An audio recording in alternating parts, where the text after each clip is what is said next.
केंद्रीय वित्त मंत्री की अध्यक्षता में नई दिल्ली में विज्ञान भवन में हुई 50वीं वस्तु व सेवा कर परिषद की बैठक। सिनेमा हॉल में खाने पीने के सामान में टैक्स में दी गई छूट। केंद्रीय गृह व सहकारिता मंत्री आज राष्ट्रीय कृषि व ग्रामीण विकास बैंक के 42वें स्थापना दिवस पर आयोजित कार्यक्रम में करेंगे शिरकत।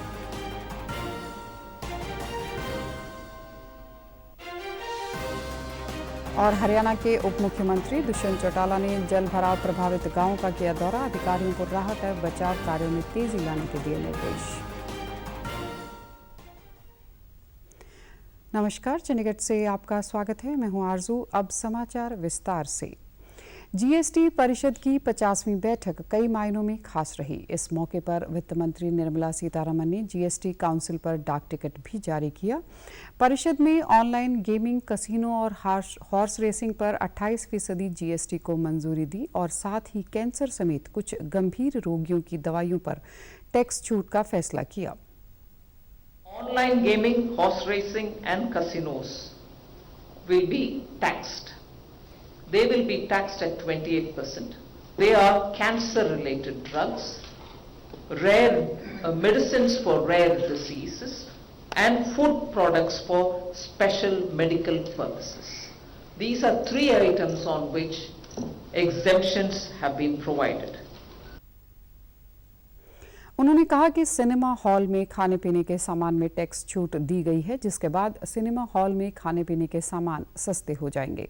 निजी संस्थानों की ओर से सैटेलाइट लॉन्च पर भी जीएसटी में छूट मिलेगी। Accessibility of food or beverages served in cinema hall. I would like Revenue Secretary to elaborate on it. Recommendation particularly on casinos, race courses and online gaming. Something on which the GST Council second round of GOMs, the same GOM went through the whole matter again for the second time. वित्त मंत्री ने कहा कि बिना पके, बिना तले snacks पर जीएसटी दरें 18% से घटाकर 5% कर दी गई हैं। नकली जरी के धागों पर दरें 12% से घटाकर 5% कर दी गई हैं। रसायन और उर्वरक मंत्री डॉक्टर मनसुख मांडविया ने भारत के औषधि महानियंत्रक को निर्देश दिया है कि वे नकली दवाएं बनाने वाली कंपनियों के खिलाफ कड़ी कार्रवाई करें। उन्होंने कहा कि देश में दवाइयों के निर्माण की गुणवत्ता के साथ कोई समझौता नहीं किया जाएगा। डॉक्टर मनसुख मांडविया ने कल नई दिल्ली में दवा कंपनियों के प्रतिनिधियों से भेंट की। उन्होंने बताया कि औषधि बनाने वाली कंपनियों के निरीक्षण के लिए विशेष दल बनाए गए हैं और नियमों का उल्लंघन करने वाली कंपनियों के खिलाफ कड़ी कार्रवाई की जा रही है। उन्होंने कहा कि उत्पादों की गुणवत्ता के आधार पर ही औषधि क्षेत्र में भारत की वैश्विक स्थिति निर्धारित होती है।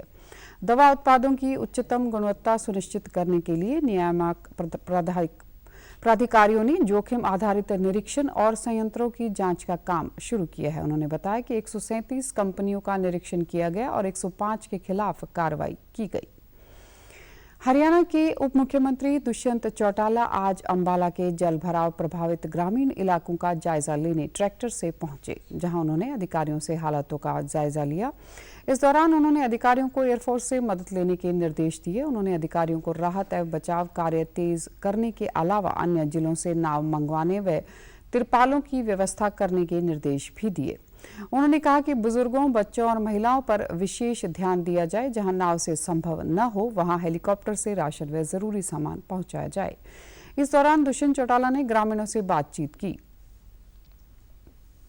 4 फुट पानी रिसेंट किया है और कई ऐसे गांव हैं जो अभी अनटच्ड हैं। वहां पर हम कोशिश कर रहे हैं एयरफोर्स की मदद लेके खाना घरों तक ड्रॉप करवाएं। बिल्कुल आर्मी अपना काम कर रही है, एनडीआरएफ, एसडीआरएफ अपना काम कर रही है, स्टेट का सारा एडमिनिस्ट्रेशन लगा हुआ है। मगर जिन गाँव में अभी भी क्योंकि फ्लो ऊपर से आ रहा है पानी का, मोबिलिटी नहीं हो पा रही, वहाँ पर एयरफोर्स की मदद से खाना हम ड्रॉप करवाएंगे। कोई इवैक्यूएशन है तो इवैक्यूएशन, मेन खाना पहुँचाने की एट प्रेजेंट तो वही कर। वो वहाँ से खेरा गांव से निकल ली और जल्दी उसको हॉस्पिटल पर।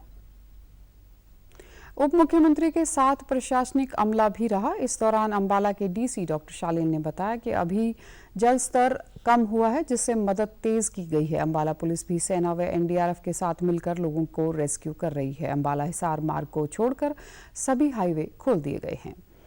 2024 के चुनाव को लेकर गुरुग्राम में आज भाजपा की छोटी टोली की बुलाई गई है, जिसमें कई अहम निर्णय लिए गए।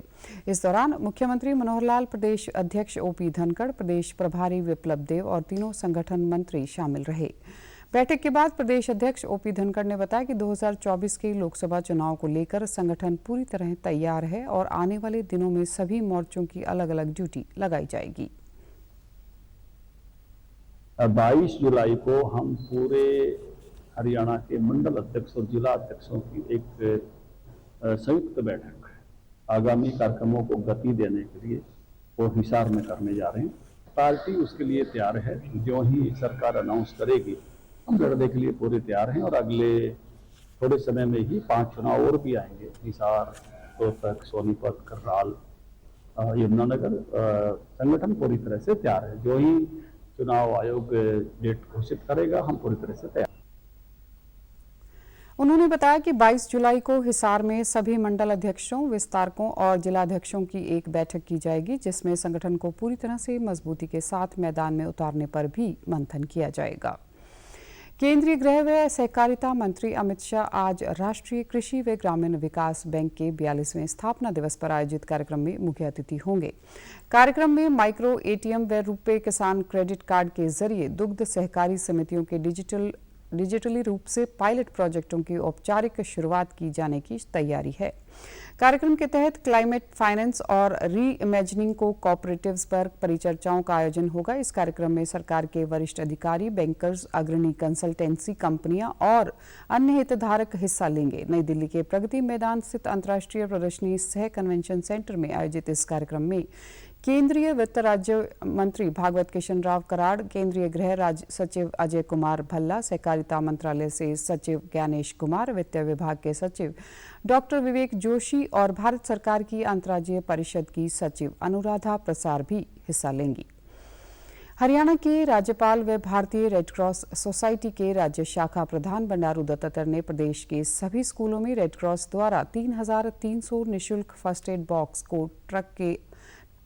बॉक्स के ट्रक को हरी झंडी दिखाकर रवाना किया। इस दौरान उन्होंने कहा कि हरियाणा रेड क्रॉस शाखा द्वारा सरकारी स्कूलों में भेजे जा रहे फर्स्ट एड बॉक्स सराहनीय और अच्छी सोच का कार्य है। स्कूलों में खेलने के दौरान अचानक छोटे बच्चों को चोट आदि आ सकती है, उस समय यह बॉक्स प्राथमिक सहायता प्रदान करने में कारगर होंगे। वहीं सोसाइटी के महासचिव मुकेश अग्रवाल ने बताया कि हरियाणा के प्रत्येक जिला शिक्षा अधिकारी व जिला मौलिक शिक्षा अधिकारी कार्यालयों में 75 फर्स्ट एड बॉक्सों को जिले के ग्रामीण स्तर के सरकारी स्कूलों में वितरित किए जाएंगे। प्रधानमंत्री नरेंद्र मोदी 13 से 15 जुलाई के बीच फ्रांस और संयुक्त अरब अमीरात की आधिकारिक यात्रा पर रहेंगे। प्रधानमंत्री 14 जुलाई को फ्रांस बेस्टिल परेड में मुख्य अतिथि के रूप में शामिल होने वाले हैं, जहां भारतीय सेना के तीनों अंगों की टुकड़ी भी बेस्टिल परेड में हिस्सा लेंगी। फ्रांस दौरे के दौरान प्रधानमंत्री मोदी राष्ट्रपति मैक्रो से औपचारिक बातचीत करेंगे। साथ ही राष्ट्रपति मैक्रो प्रधानमंत्री के सम्मान में राजकीय भोज के साथ साथ एक निजी रात्रि भोज की मेजबानी भी करेंगे। साथ ही पीएम मोदी का फ्रांस के प्रधानमंत्री और सीनेट नेशनल असेंबली के अध्यक्षों से भी मिलने का कार्यक्रम है। इसके अलावा वे प्रवासी भारतीयों फ्रांसीसी कंपनियों के सीईओ, प्रमुख फ्रांसीसी हस्तियों से अलग से बातचीत करते नजर आएंगे। इसके बाद 15 जुलाई को प्रधानमंत्री मोदी आबू धाबी का दौरा करेंगे। इस दौरान वे संयुक्त राष्ट्र अमीरात के राष्ट्रपति और आबू धाबी के शासक शेख मोहम्मद बिन जायद अल नहयान के साथ भी बातचीत करेंगे। हरियाणा के मुख्य सचिव संजीव कौशल ने कल चंडीगढ़ में वीडियो कॉन्फ्रेंसिंग के माध्यम से जिला उपायुक्तों व पुलिस अधीक्षकों के साथ एनकोड की 5वीं राज्य स्तरीय बैठक की अध्यक्षता की। उन्होंने पुलिस अधीक्षकों को निर्देश दिए कि ड्रग तस्करी में शामिल आरोपियों की संपत्ति को अटैच करने की विस्तृत रिपोर्ट मुख्यालय को अवश्य भेजें। उन्होंने स्वास्थ्य विभाग के अधिकारियों को ड्रग ओवरडोज से होने वाली मृत्यु की पोस्टमार्टम से संबंधित विशेष मानक संचालन प्रक्रिया जल्द से जल्द तैयार करने के निर्देश दिए। उन्होंने कहा कि मुख्यमंत्री मनोहर लाल के मार्गदर्शन में जिलों में राहगिरी कार्यक्रम आयोजित किए जा रहे हैं। इन राहगिरी कार्यक्रमों में भी Haryana state narcotics control bureau के अधिकारी शामिल हों और युवाओं को नशे की बुराई के बारे में बताएं। मुख्य सचिव ने निर्देश देते हुए कहा कि जिला उपायुक्त जिला स्तरीय कमेटी की मासिक बैठक कर समीक्षा करें। साथ ही इन बैठकों की जानकारी और निर्णयों को Haryana state narcotics control bureau के पोर्टल पर अपडेट करना सुनिश्चित करें। अब खबरें फटाफट।